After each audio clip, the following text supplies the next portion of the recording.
pretty sore this morning. That was pretty intense yesterday. Today's gonna be another intense day. Luckily I don't have to run a marathon, but first coffee.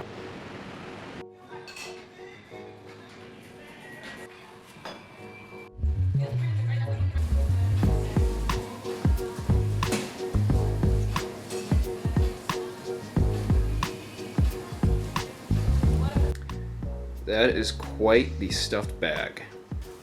Alright, so I'm gonna have to drag this heavy bag all the way from the financial district to the Lower East Side to my hostel. It's gonna be a trek. Okay, I set off at about 11:06.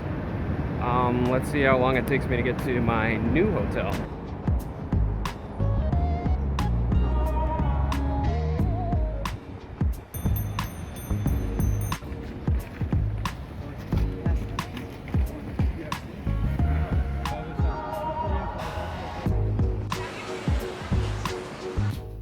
Alright, finally dropping off this bag.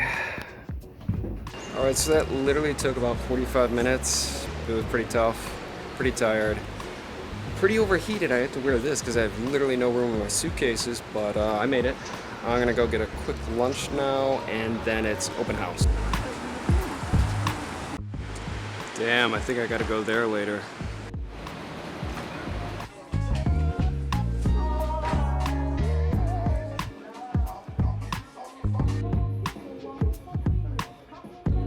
Alright, that was a solid lunch, solid slice of pizza, not full, should have gotten two. You know, if average people order just one, the rule of thumb should be I should order twice as much. But lesson learned, and you know, I am satisfied for the moment, so now it's exploring time. I also really like the vibe of that establishment, it's so old school. Now it's starting to rain. My first stop was the Eldridge Street Synagogue on the Lower East Side. It is a beautiful interior with stunning chandeliers and finishes, but it's the blue stained glass window that takes one's breath away. There's a magical quality to it.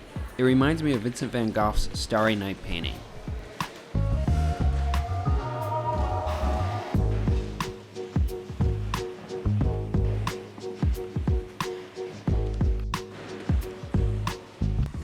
Below the synagogue was an interesting museum about the building and Jewish history in the neighborhood.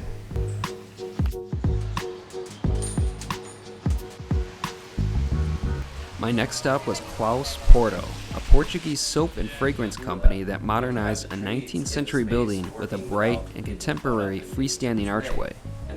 It was a neat design, and it was interesting to hear from the architect who created it. I wasn't there very long though. I had important things to do, like getting donuts and coffee. And I did just that at the donut pub. There's a big selection and a ton of variety.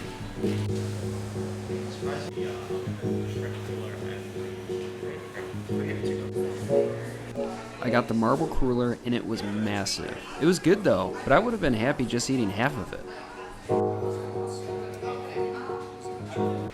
The rain became a bit heavier, but I had places to see.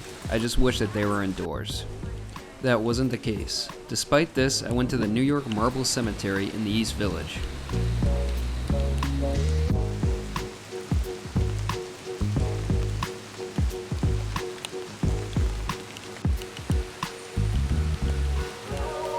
It's really rainy right now, but that's not an excuse not to see things. At the Marble Cemetery. Pretty interesting, kind of secluded, hidden cemetery. The graves look like they're in the walls here. Pretty interesting. That's a lot of pigeons.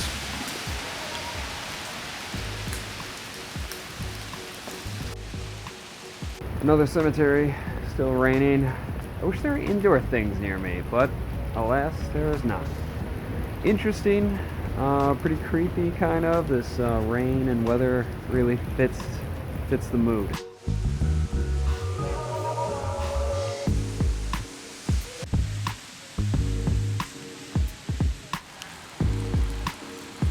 The cemetery was still pretty neat. Even former President James Monroe was once buried there.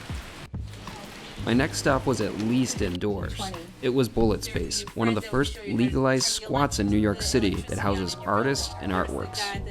Hearing about the history of the space was fascinating, especially about the days when the house was filled with squatters. By the time I finished with Bullet Space, Open House New York was over, and I headed to my accommodation.